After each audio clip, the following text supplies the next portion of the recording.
वैसे तो दरगाहों पर बहुत सारे गेट आपने देखे होंगे, लेकिन दरगाह हज़रत मूसा मानकपुरी रहमतुल्लाह अलैह यानी चंडीगढ़ से जो तकरीबन 15-20 किलोमीटर की दूरी पर वाक़ ये मज़ार शरीफ है, इस आस्ताने का ये गेट है जिसका डिज़ाइन ख़ुद हज़रत ने तैयार किया था। और ये बड़ा मजबूत जो है वो दरवाज़ा है और इसकी खूबसूरती अपने आप में ये बताती है कि बड़े शौक़ से इस दरवाज़े को बनाया गया था। और इसी दरवाज़े के अंदर बहुत सारे कमरे बने हुए हैं, यानी हज़रत ने इसका भरपूर इंतज़ाम किया था कि जो ज़ायरीन आते हैं यहाँ, अगर उनको चिल्ला करना है तो वो बआसानी यहाँ पर रुक भी सकते हैं और आसानी से यहाँ पर चिल्ला भी कर सकते हैं। और अहम बात मैं आपको बताऊं कि आज से कई सौ साल पहले हज़रत ने यहाँ जो कमरे बनाए थे वो अटैच बनाए थे, इस तरह का इंतज़ाम यहाँ पर किया था। और ये खूबसूरत मोहब्बत से भरी तस्वीर आप देख रहे हैं कि आंगन है मुसलमान का, लेकिन सिख भाई यहाँ भारी संख्या में शाम के इस वक्त में बैठ कर के रूहानी लज्जतें महसूस करते हैं। और ये तस्वीर ख़ास तौर से आप इस वक्त देख रहे हैं इस आंगन से, हज़रत मूसा मानकपुरी रहमतुल्लाह अलैह के आंगन से। तो ये शानदार गेट, ये शानदार दरवाज़ा आप देख रहे हैं हज़रत मूसा मानकपुरी रहमतुल्लाह अलैह की दरगाह का। और ये सामने हज़रत की दरगाह का जो है वो गुंबद आपको नज़र आ रहा है। तो इस तरह से ये खूबसूरती भी है और साथ में रूहानियत भी है, इस वजह से यहाँ का हुस्न दोबाला है। अब वो बावड़ी मैं आपको दिखाता हूँ जो हज़रत मूसा मानकपुरी रहमतुल्लाह अलैह ने अपने ज़माने में ही तैयार की थी। आप देखिए कि सूफ़ी का वजूद कितना नफ़ा बख्श होता है। सूफ़ी लोगों के खाने का, लोगों के पीने का कितना ख्याल रखता है कि अगर खानकाह में कोई आता है तो उसके खाने का भी इंतज़ाम है।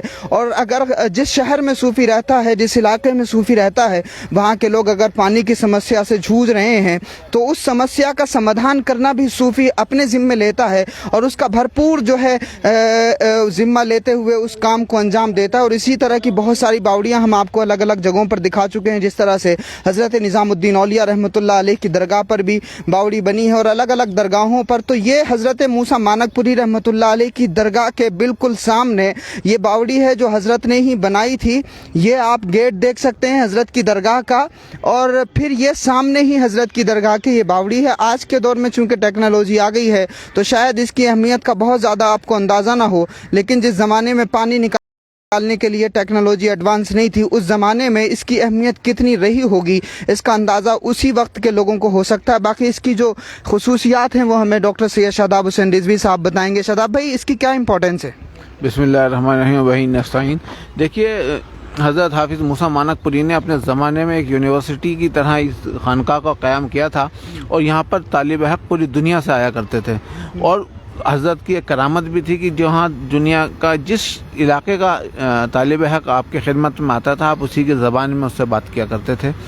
तो आपने उन्हीं के इल्म के लिए उनके इल्म, वो चूँकि इल्म हासिल करने आते थे तो यहाँ पर बोर्डिंग सिस्टम था, तो यहीं रहते थे और चिल्ला कशी भी करते थे, मुजाहिदा भी करते थे। जब मुजाहिदा करने के लिए आपने यहाँ पे इसी दरवाजे में और अंदर भी बहुत सारे चिल्ला गाहें बनाई, आपने हुजरे बनाए। तो जाहिर सी बात है, जब अवाम उन्नास कहीं आती है तो उसके सबसे अहम ज़रूरत पानी होती है। पानी से चाहे वो तहारत हो, चाहे वो वज़ू हो, चाहे पीने के लिए हो, नहाने के लिए हो, या खेती हो, काश्तकारी के लिए हो। अब अगर कुआं खुदवाया जाता है तो कुएं में क्या होता है कि एक शख्स या दो शख्स एक बारी में पानी ले सकता है। बावड़ी इसीलिए सीढ़ी नुमा बनाई जाती थी कि ज़्यादा से ज़्यादा लोग यहाँ पर आएँ और एक साथ पानी ले लें। किसी को ये ना हो कि साहब मुझे जल्दी है या तुम्हें जल्दी है, मुझे देर हो रही है, तुम्हें देर हो रही है। और उसके बाद इसमें सीढ़ियाँ होती थी, वो इसीलिए होती थी कि अगर गर्मी की वजह से पानी का लेवल नीचे चला जाए तो आप नीचे जाकर सीढ़ियों से नीचे जाकर करीब से भी पानी ला सकते हैं। और कुछ लोग अपनी ज़रूरतें वहीं पर पूरी कर लिया करते थे। क्योंकि इसका एक इकोसिस्टम होता है, वो बड़ी जगह होती है, तो पानी अपने आप में प्योरीफिकेशन भी होता रहता था। इसके स्रोत खुले होते थे, कुछ बाहर का बारिश का पानी भी आता था, कुछ नीचे से पानी आता था।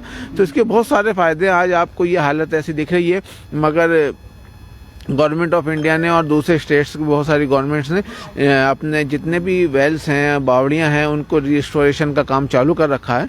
और उससे बहुत ज़्यादा जब रिस्टोर जहाँ जहाँ हो गई हैं वहाँ पे पानी की किल्लत की भी कमी जो लोगों को पानी की होती है वो ख़त्म हुई। उसके अलावा वहाँ का वाटर लेवल अच्छा हुआ। और दूसरा जो इकोसिस्टम है हमारा एक नेचर का, वो भी इससे डेवलप होता है। और ये बहुत ही अहम और ज़रूरी चीज़ है। आज इसकी हालत ऐसी है, देखकर अफसोस भी होता है, मगर ये आप देखें कि ये उस ज़माने की चीज़ें हज़रत मूसा मानकपुरी ने اپنے خالی تعلیم دینے کے لیے نہیں، اس گاؤں کی ضرورت کو کہ گاؤں کے لوگوں کو پریشانی نہ ہو، یہاں پہ زیادہ لوگ آئیں گے، کنواں ہوگا.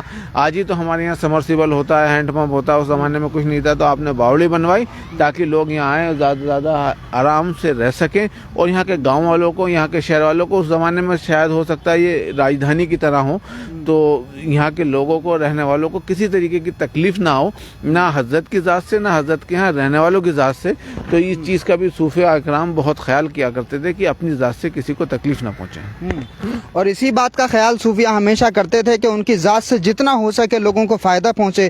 صوفی ایک ایسی زندگی کو جیتا ہے کہ جس سے لوگوں کو فائدہ ہوتا ہے، یعنی صوفی کا وجود بینیفیشل ہوتا ہے، وہ سب کے لیے فائدہ مند ہوتا ہے. جس طرح اللہ رب العالمین ہے، یعنی ہندو، مسلمان، سکھ، عیسائی سب کا رب ہے، وہ سب کو رزق عطا فرماتا ہے. جس طرح سے رسول پاک صلی اللہ علیہ وآلہ وسلم رحمت للعالمین ہیں، وہ سب کے لیے رحمت ہیں، چاہے ہندو ہو یا مسلمان. اسی طرح سے جو قرآن نازل ہوا وہ کتاب بھی سب کے لیے ہے. تو صوفی اپنے وجود کو اسی طرح سے اختیار کرتا ہے کہ جس طرح سے رسول پاک نے فرمایا تخلقوا باخلاق اللہ، اپنے اخلاق کو اللہ کے اخلاق کے ساتھ متصف کر لو. تو جس طرح سے خدا اپنے بندوں پر مہربان ہے، وہ سب کو عطا فرماتا ہے، ماننے والوں کو بھی اور نہ ماننے والوں کو بھی. تو صوفی بھی اسی طرح سے سب کے لیے کام کرتا ہے، چاہے کوئی صوفی کو مانتا ہو یا نہ مانتا ہو. یعنی صوفی کا جو کام ہوتا ہے وہ سب کے بھلے کے لیے ہوتا ہے، وہ سب کے فائدے کے لیے ہوتا ہے. اور اسی وجہ سے اس طرح کی تصویریں ہمیں درگاہوں میں دیکھنے کو ملتی ہیں کہ جہاں ایک طرف نفرت بڑے پیمانے پر پروسی جا رہی ہے،